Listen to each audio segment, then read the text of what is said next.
So the next thing we're going to want to do is go over to the next continent, but we want to take our buggy there. So the way you do that is you drive it straight into Costa del Sol.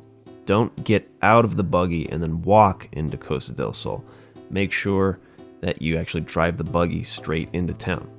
And what that will do is when we come over here and talk to this guy, he'll allow us to be stowaways on the ship again for 100 gil. So I'll go ahead and pay, and then hop back on the ship, and when you come back to the other side, you'll be in Junon again. But, oh, and by the way, you don't have to like walk all the way out of this. You can just come talk to this guy, and they'll like taxi you out of Junon to the outside. But by doing this, you'll have access to the buggy on the first continent, which is really important because there is a particular key item we want to get while we're here. And you can only get it by using the buggy to get across the river. So once we use this,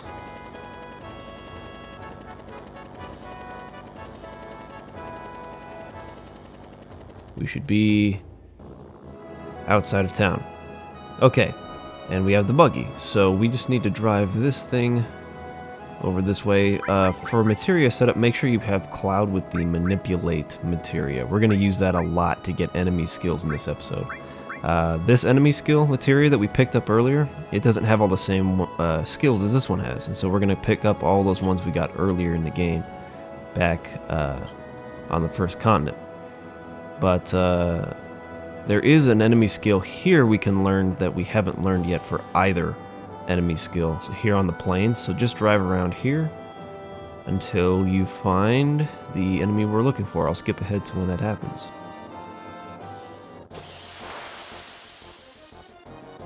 Okay, this is the one. So the big guy there, Zemzalat, I think his name is, manipulate him. Okay, once you've got him manipulated, use the enemy skill called White Wind. It'll hit all of your party members, so it should be able to hit both Barrett and Eris, and then you'll learn White Wind. The way White Wind works is it heals your party for the amount of HP that the caster has. So if Eris, like right now she has 983 HP, if she casts White Wind, it heals 983 HP. But that's depending on how much HP you currently have, not your max HP, but how much you currently have. So if you've taken damage, it's gonna, lower it. Okay, now that we've done that, come across this river and up this way and park right here outside of this cave. There's a guy inside of this cave, and what he does is he tells you how many times you've fought in a battle. Now, what we need to do is get the last 2 digits of that number to the same number, and we need to make sure they're odd. So, for example, we need to get 299 battles and then come back and talk to him.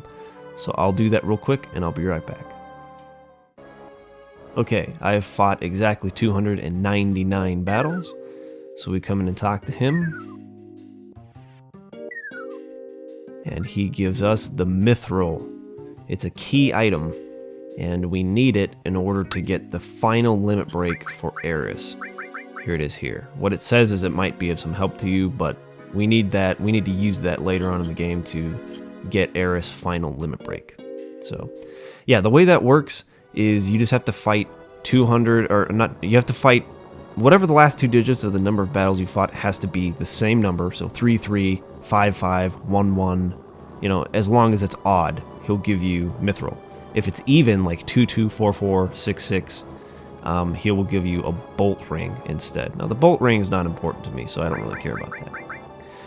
Anyways, while I'm here, I'm going to go learn everyone's 3rd level limit breaks, as well as get all the enemy skills that I was looking for. So let's get started on that. We need to head back through the Mithril mines in order to do that, though. Let's get going.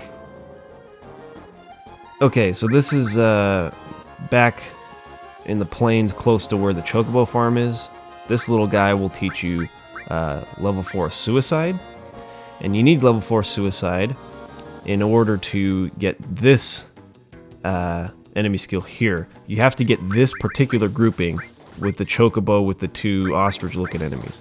Make sure you throw a Mimic Green at it, and then have Eris, who has the second enemy skill materia that doesn't know Chocobuckle yet, have her cast level 4 Suicide on this particular chocobo. The reason it has to be this grouping of enemies is because this is the only chocobo we have access to that is level 16, which is a multiple of 4, which is why level 4 Suicide works on it. So when you use level 4 Suicide, it counters with Chocobuckle. And then the Midgar Zalem, we can basically just rape this thing with Aqua Lung now. It's very easy to kill, but make sure you learn Beta from this guy for the second enemy skill as well. Basically same strategy as before. Then, back in the Mithril Mines, you want to get this grouping of enemies. The big guy in the back, the big dragonfly-looking enemy, he can cast, I think it's called Flamethrower. So make sure Cloud uses Manipulate on him, because otherwise you have to wait a really long time, and sometimes he'll run out of MP and he won't hit the correct person. He'll like keep attacking Cloud over and over again or something, you know? So make sure you use Manipulate. That way you can actually choose who he uses the attack on. And then just skip over to Cloud's turn, Flamethrower on Eris, and there you go. So that's all the enemy skills I wanted to learn back on the first continent. Make sure you also go back to Fort Condor. There's a new battle you can fight there, and the reward for doing this is a Mega Elixir, which Mega Elixir is one of the best items in the game. It's freaking awesome. It totally restores your entire party. HP, MP, everything, and it works on everyone in your party. Also, while I was here, I took the time to level everyone, get all their level 3 limit breaks. So you can go into the Mithril Mines, get all the kills you need, and then come back out into the forest area and use the limits over and over again. The only weird one here is Kate Sith. He only has 2 limit breaks, dice and slots. That's it for the whole game. So you only need to get 40 kills with him, and then you're done with his limit breaks.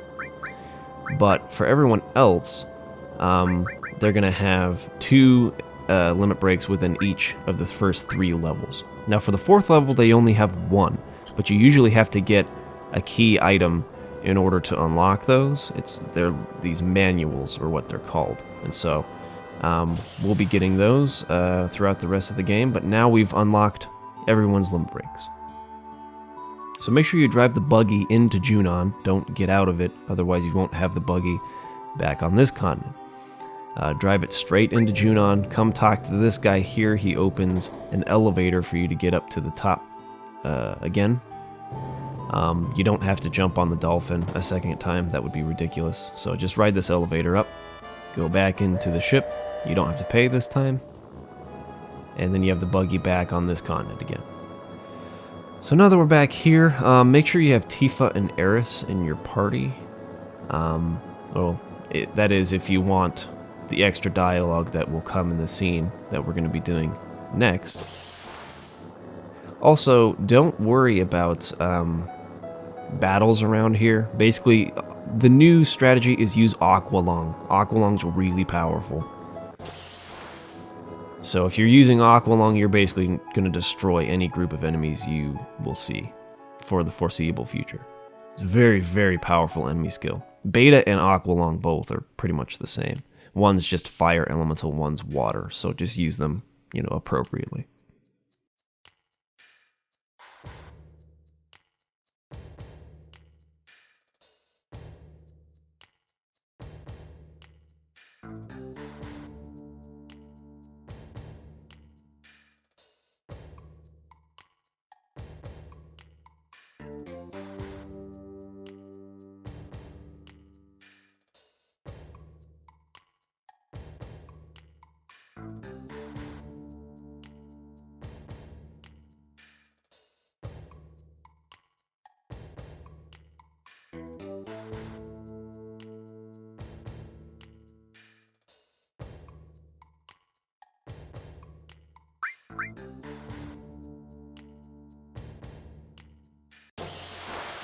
Now, if you remember last time we met the Turks, they said that Reno was going to have a special weapon ready for us, or something like that, next time we fought.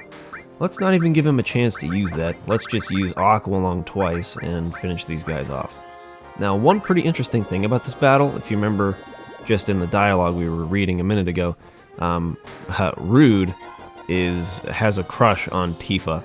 And I believe, I'm pretty sure this is the case, but like if you were to kill off Reno and Rude was the only one left, and all of your party members were dead except for Tifa, so you basically only had Tifa alive and only Rude alive left. Rude would not attack Tifa, so it's almost impossible to lose this battle if you take out Reno and you have Tifa in your party. So, pretty, funny little detail they put into the game. But yeah, Rude won't attack Tifa, so.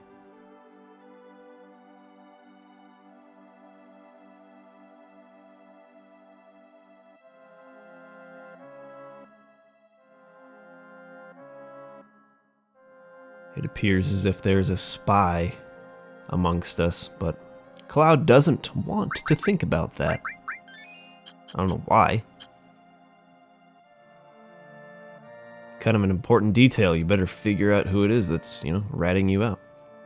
Okay, first we need to head up here to this ruinous reactor here.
So it looks like Shinra's trying to build a really large weapon, and they need some really big materia in order to operate it. So she passed up on this materia that she found here. But we're not going to, because it's an awesome materia. So once they take off here, we're going to go examine that spot she was at.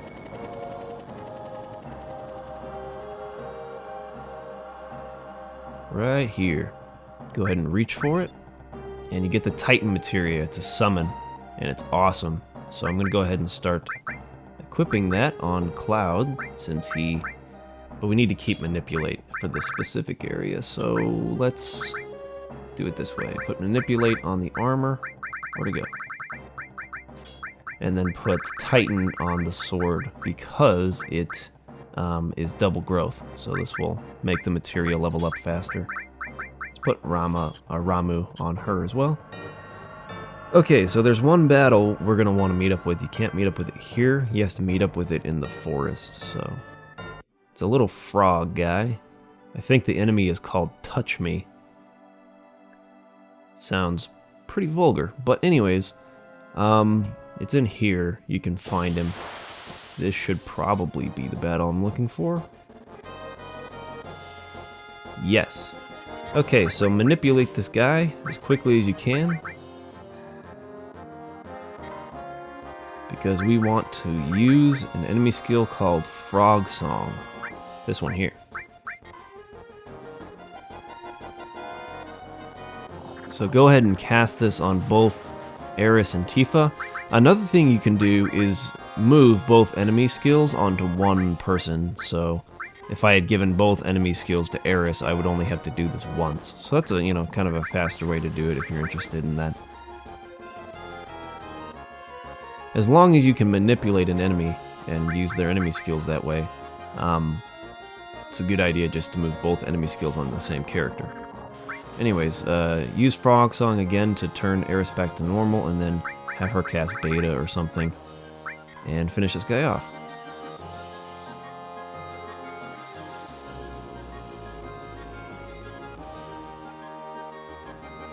There we go.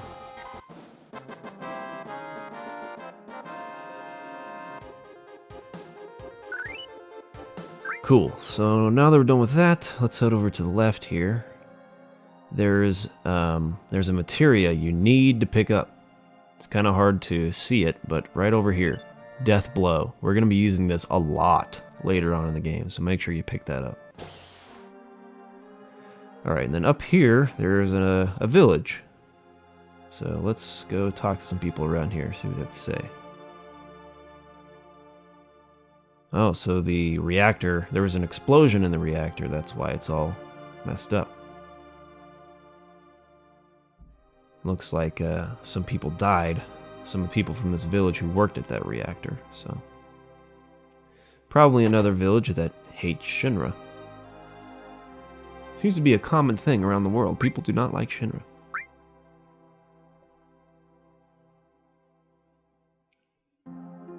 So they don't even use Mako energy here in Gongaga anymore. This person sells accessories if you're interested in any of these things. Oh, they have some new materia too. I don't think I have Mystify or Time. I do have these. So, you know, buy those if you're interested in later on in the game doing a lot of grinding to level up the materia so that you can master them. It's going to take you a long time, but I suppose for some people it might be worth it. Got some weapons here, but I don't think anything here is going to be any good for us. Nope. Nothing good.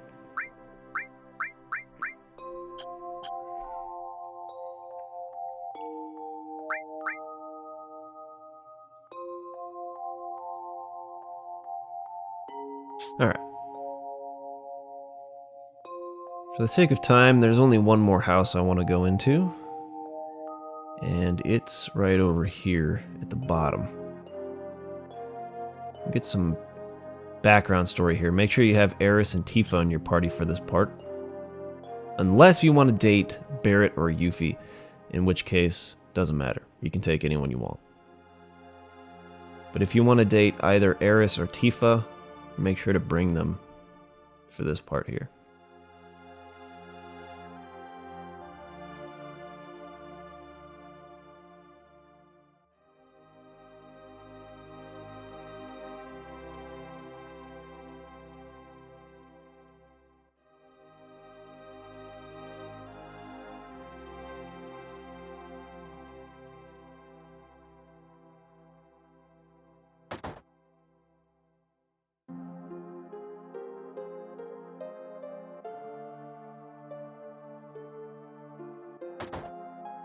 Well, that was really weird.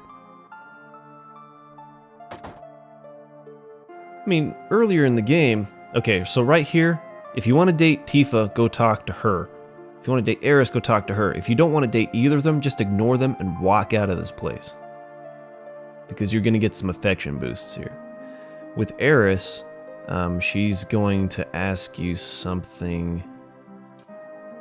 Oh yeah, anyways, what I was saying before is Eris at least alluded to this earlier in the game. She was like, oh, you remind me of someone that I knew. So, Zack was her boyfriend that was in Soldier as well. And appears that he went missing and hasn't been heard of since.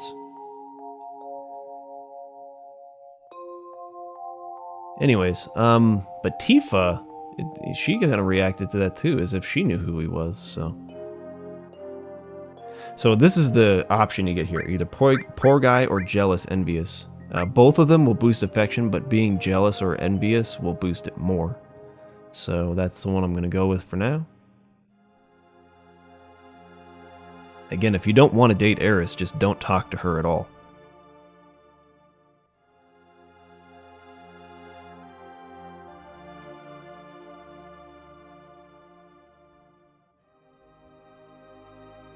Now, Tifa knowing Zack and trying real hard to cover it up, that's kind of interesting. Keep that in mind for later. Doesn't matter what you say here, you're going to get the same boost of affection either way. Okay, so that's all we want to do here in Gongaga, so let's get out of here.